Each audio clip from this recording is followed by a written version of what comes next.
বছরে কটা দিন রোজা রাখতে মানা আছে? হজের নেতৃত্ব কোন সাহাবী ছিল? কোন নবী সমস্ত মখলুককে দাওয়াত করেছিল? সেবার আলো সংগঠন, যে এই চ্যানেলটার মধ্যে দেখবেন যে গরিবদেরকে উপকার করা হয়, যে এমনি কারুর বিবাহ দিতে পারছেন না, তো আমাদের ওই সংগঠন থেকে বিবাহ দেওয়া হয়। কাউকে অসুস্থ আছে তাকে চিকিৎসা করানো হয়। তো সেবার আলো সংগঠনে যদি আপনারা যোগ দিতে চান বা যদি আপনারা ওইতে আসতে চান তো আপনারা আসতে পারেন। এই বলে আমি আমার বক্তব্য শেষ করলাম। আসসালামু আলাইকুম। আমি এসকে মোবারক, আমার পাশে রশিদ আলী লস্কর, সেবার আলো সংগঠনের সভাপতি। আসসালামু আলাইকুম। আসসালামু আলাইকুম। আজকে আমরা আরগড়ি তরফদার পাড়ায় এসেছি। তো একটা চায়ের দোকান, অনেক সংখ্যক মুসলিম ভাই বসে আছে। তো আমরা গিয়ে মোবারক ইসলামিক কুইজ চ্যানেলের পক্ষ থেকে ওনাদের কাছে কিছু ইসলামিক প্রশ্নের উত্তর করব। যদি ওনারা সঠিক জবাব দেয় আমাদের প্রশ্ন উত্তর, তো আমাদের চ্যানেলের তরফ থেকে একটি পুরস্কার দেবো। আপনারা ভিডিওটি দেখুন আর আমাদের সাথে থাকুন। আমি এসকে মোবারক, পাশে আমার রশিদ দা এবং ক্যামেরায় কে মুক্তার।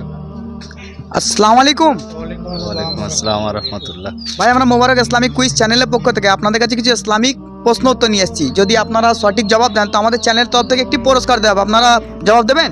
ইনশাআল্লাহ চেষ্টা করব। মাশাআল্লাহ। আপনার নাম দাদা? শেখ আমানুল্লাহ। শেখ নূর আলম। জাকির উদ্দিন লস্কর। মুরব্বী নাম বলো। গিয়াসুদ্দিন শেখ। ইমরান খান। আনারুল লস্কর। সাইন শেখ। নাম বলো মা। নাম বলো। আচ্ছা, বলবে না। মাশাআল্লাহ। তো ভাই, মোবারক ইসলামিক কুইজ চ্যানেলের পক্ষ থেকে সর্বপ্রথম প্রশ্ন,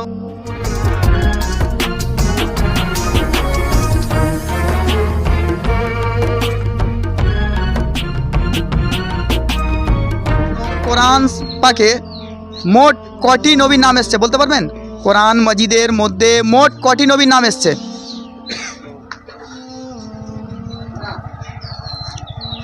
বলুন। কোরআন মজিদের মধ্যে মোট কটি নবীর নাম এসছে?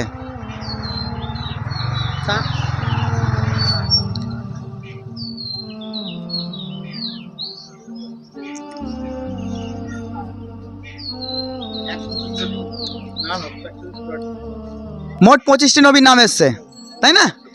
শুধু 25টি নবীর কোরআন পাকে নাম এসছে। নবী তো কম বেশি 1,24,000-এর বেশি এসছে, কিন্তু কোরআন পাকে নাম এসছে 25 জন নবীর নাম, তাই তো? তো 25 জন নবীর মধ্যে 10 জন নবীর নাম বলতে পারবেন কেউ? 10 জন নবীর নাম জানা আছে? নূহ আলাইহিস সালাম, ইদ্রিস আলাইহিস সালাম, হযরত আদম আলাইহিস সালাম, হযরত মুহাম্মদ সাল্লাল্লাহু আলাইহি সাল্লাম, ইউসুফ আলাইহিস সালাম, ইসলাম সাল্লাল্লাহু আলাইহি সাল্লাম, ইব্রাহিম আলাইহিস সালাম, মুসা আলাইহিস সালাম, ইয়াকুব আলাইহিস সালাম, দাউদ আলাইহিস সালাম। মাশাআল্লাহ। তাহলে 10টি নবীর নাম বলতে পারেন, তাই তো? দুনিয়ার বুকে কতজন সাহাবা জান্নাতের সার্টিফিকেট পেয়েছিল বলতে পারবেন? দুনিয়ার বুকে কতজন সাহাবা জান্নাতের সার্টিফিকেট পেয়েছিল দুনিয়ার বুকে? বলুন। তিনজন। হযরত উমর, বলুন। উমর রাদিয়াল্লাহু তাআলা আনহু, আলী রাদিয়াল্লাহু তাআলা আনহু, আর ওসমান গনি রাদিয়াল্লাহু তাআলা আনহু।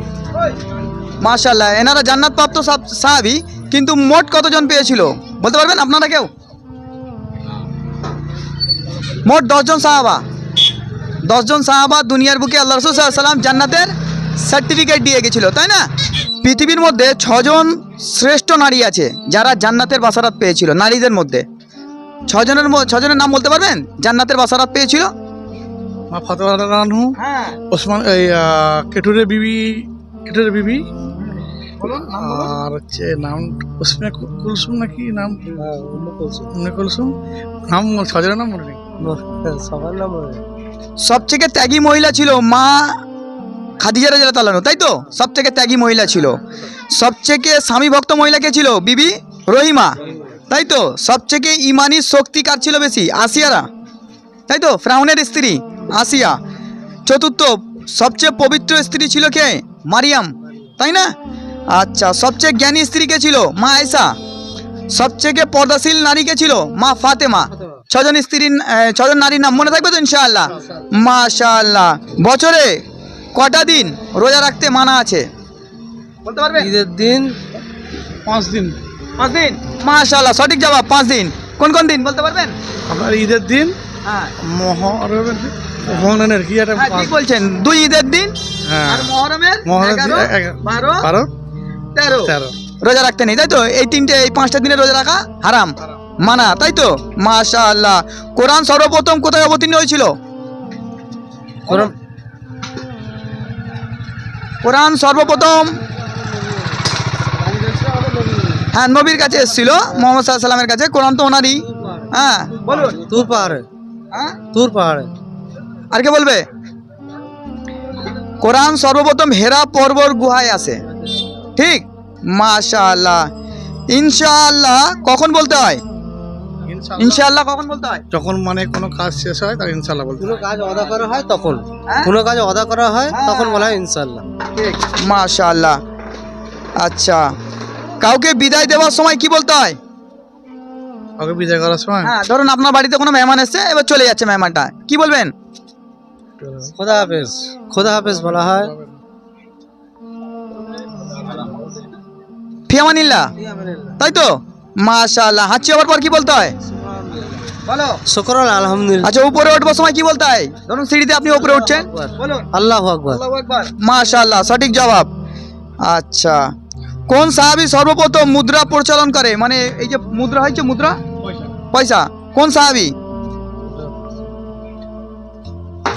বলতে পারবেন? কোন সাহাবী? উসমান গনি। হযরত উমর রাদিয়াল্লাহু তাআলা, তাই তো? মাশাআল্লাহ। সর্বপ্রথম হজের নেতৃত্ব কোন সাহাবী দিয়েছিল?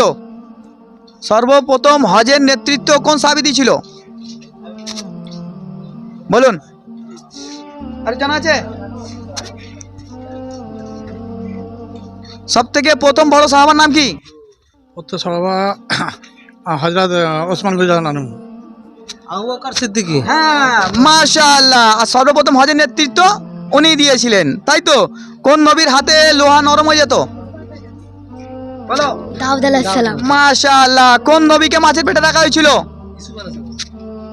কোন নবীকে? নূহ আলাইহিস সালাম। নূহ আলাইহিস সালাম। মাশাআল্লাহ। কোন নবীকে মানে মরুর বুকে রেখে চলে আসা হয়েছিল, কোরবানি করা হয়েছিল? ইব্রাহিম আলাইহিস সালাম। ইব্রাহিম আলাইহিস সালাম। ইব্রাহিম আলাইহিস সালাম না, হয় কি ইসমাইল আলাইহিস সালাম। হ্যাঁ, ইব্রাহিম আলাইহিস সালাম আব্বা, ইসমাইল সন্তান, তাই তো? মাশাআল্লাহ।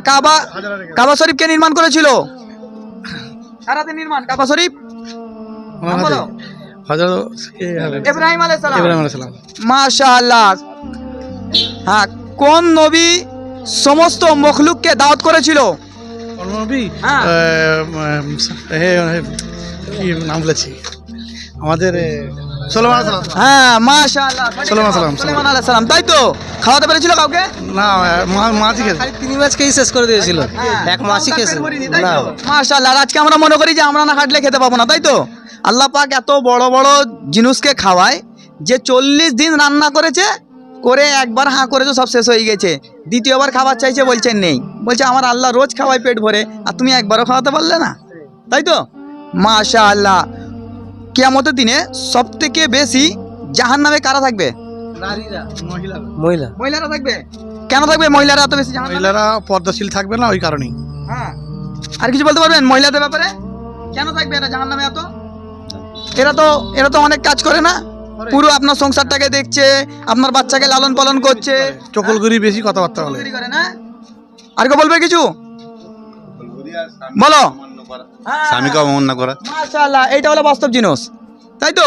একটা নারী তাহাজ্জুদ পড়বে, রোজা রাখবে, হজ করবে, দিনের সমস্ত কাজ করবে, কিন্তু তার স্বামী তার কাছ থেকে নারাজ থাকবে আর কাত হয়ে অন্যদিকে শুয়ে থাকবে। কোনো আমল কাজে লাগবে? লাগবে না। কারণ হচ্ছে আল্লাহ পাক বলতে যে যদি আমার পরে কারো সেজদা করার হুকুম থাকতো তো কার থাকতো? কার থাকতো? স্বামীদের। তাহলে এত বড় মর্যাদা দিয়েছে তো আল্লাহ, তাই তো নাকি? আর নারীদেরও প্রচুর মর্যাদা, তাই না? কিয়ামতের দিনে প্রত্যেকটা পুরুষের ব্যাপারে জিজ্ঞেস করা হবে। কাকে জিজ্ঞেস করবে আল্লাহ পাক? প্রত্যেকটা পুরুষের ব্যাপারে কাকে জিজ্ঞেস করবে? নবীকে। না, আপনার ব্যাপারে কাকে জিজ্ঞেস করা হবে? আমার ব্যাপারে মানে হ্যাঁ, আপনার ব্যাপারে কিয়ামতের আচ্ছা। দিনে আল্লাহ পাক কাকে জিজ্ঞেস করবে? স্ত্রীকেই জিজ্ঞাসা করবে। হ্যাঁ, তা আপনারও সাক্ষী স্ত্রীর কাছ থেকে নেবেন যে আপনি কি ছিলেন, তাই তো নাকি? তাহলে উভয়কে ঠিক থাকতে হবে, তাই তো? আজকে দেখা যাচ্ছে সমাজের বুকে নারীরা পর্দায় চলে না, চলছে না। এর মানে কারণ কি বলতে পারবেন? এর কারণ পর্দায় চলছে না। মানে দেখবেন জেনারেশনের রাস্তায় দেখবেন নারীরা ঘুরছে উন্মুক্তভাবে, মুসলিম এলাকায় মুসলিম নারী ঘুরছে, কারোর মা ঘুরছে, কারোর বোন ঘুরছে, কারোর মেয়ে ঘুরছে, এর কারণ ঘরের জন্য। আমরা ইসলামকে সহিভাবে বুঝতে পারিনি আর নিতে পারিনি। ঘরে হ্যাঁ ঠিক মতো গাইড করা হচ্ছে না ইসলামিক। কারণ হচ্ছে আল্লাহ পাক সমস্ত খাবারকে প্যাকেট করেছে। দেখো আপনার দোকানের সামনে সব প্যাকেট রয়েছে না, সমস্ত খাবার প্যাকেট। তো এই খাবারটাকে যদি প্যাকেট বিন রাখা হয় কী হবে? পিঁপড়ে মাছি মধু ধরবে। কিন্তু আমরা খাবারগুলোকে প্যাকেটে রেখেছি আর যেটাকে প্যাকেটে রাখা সেটাকে ছেড়ে দিয়েছি, তাই তো? মানে একটা লজের প্যাকেটে থাকলে সে তুলে নেবে। কারণ পাক আল্লাহ পাক বলে দিয়েছে দায়ুস কোনোদিন জান্নাতে যাবে না। আর দায়ুস কাকে বলা হবে? যে নিজের স্ত্রীকে, যে নিজের বিবিকে, যে নিজের বাচ্চাকে পর্দায় রাখতে পারলো না, তাই তো? দায়ুস জান্নাতের ঘ্রাণ পাবে না, তাই তো? তো দর্শক আপনারা দেখতে পেলেন, ভাইদের কথা শুনতে পেলেন, এবং মোবারক ইসলামিক কুইজ চ্যানেলের পক্ষ থেকে হাজি সাহেবকে একটা আমরা সান্ত্বনা পুরস্কার দেবো। হ্যাঁ, আপনারা ভিডিওটি দেখুন আর আমাদের সাথে থাকুন। তো দর্শক আমরা মোবারক ইসলামিক কুইজ চ্যানেলের পক্ষ থেকে হাজি সাহেবকে একটি পুরস্কার দিলাম, ঠিক? তো আপনি এই ধরনের কুইজ কোনোদিন খেলেছিলেন? না, এরকম খেলিনি, অনেকবার এসেছিল, আমি বলিনি কিছু। বলেননি, তাই তো? মাশাআল্লাহ, এই প্রথম দেখছেন, তাই তো? আমাদের এই যে ভিডিও তৈরি করার উদ্দেশ্য হচ্ছে যে এই যে আনেওয়ালা যে জেনারেশন আছে না, দেখছেন এই দেখুন ছোট ছোট বাচ্চা রয়েছে, এরা আজকাল মোবাইলের মধ্যে শর্ট ভিডিও দেখছে, টিকটক দেখছে। আমাদের উদ্দেশ্য হচ্ছে যে ইসলামকে এরা সোশ্যাল নেটওয়ার্কের ভাবে জানতে পারুক, তাই তো? কারণ ইসলামকে জানা, শেখা, মানা আমাদের জন্য ফরজে আইন, তাই তো? জানতেই হবে। আর যদি আমরা সোশ্যাল নেটওয়ার্কের দ্বারা যদি ইসলামকে ছড়াই, উপকৃত হবে তো নাকি? ইনশাআল্লাহ। আজকে দেখুন আপনারা কত ভিডিও ছড়াচ্ছে, মানুষ শেয়ার করছে, তাই তো? তো আপনারা এই ইসলামিক ভিডিওগুলোকে শেয়ার করবেন তো, ইনশাল্লাহ। যাতে আপনার মাধ্যম দিয়ে মানুষ ইসলামকে জানতে পারে। এই যে এখানে অনেক নবীদের নাম বলা হলো, অনেক চিজ বলা হলো, এগুলো মানুষ জানতে পারবে, তাই তো? আপনারা সবাই সহযোগিতা করবেন তো? ইনশাআল্লাহ। মাশাআল্লাহ। দর্শক তো আপনারা দেখতে পেলেন এবং ভাইদের কথা শুনতে পেলেন। এবং আমাদের আরেকটি চ্যানেল আছে যেটার নাম হচ্ছে সেবার আলো সংগঠন। যেই চ্যানেলটার মধ্যে দেখবেন যে গরিবদেরকে উপকার করা হয়, যে এমনি কারুর বিবাহ দিতে পারছেন না, তো আমাদের ওই সংগঠন থেকে বিবাহ দেওয়া হয়। কাউকে অসুস্থ আছে তাকে চিকিৎসা করানো হয়। তো সেবার আলো সংগঠনে যদি আপনারা যোগ দিতে চান বা যদি আপনারা ওইতে আসতে চান তো আপনারা আসতে পারেন। এই বলে আমি আমার বক্তব্য শেষ করলাম। আসসালামু আলাইকুম। আমি এসকে মোবারক, আমার পাশে রশিদ আলী লস্কর, সেবার আলো সংগঠনের সভাপতি। আসসালামু আলাইকুম।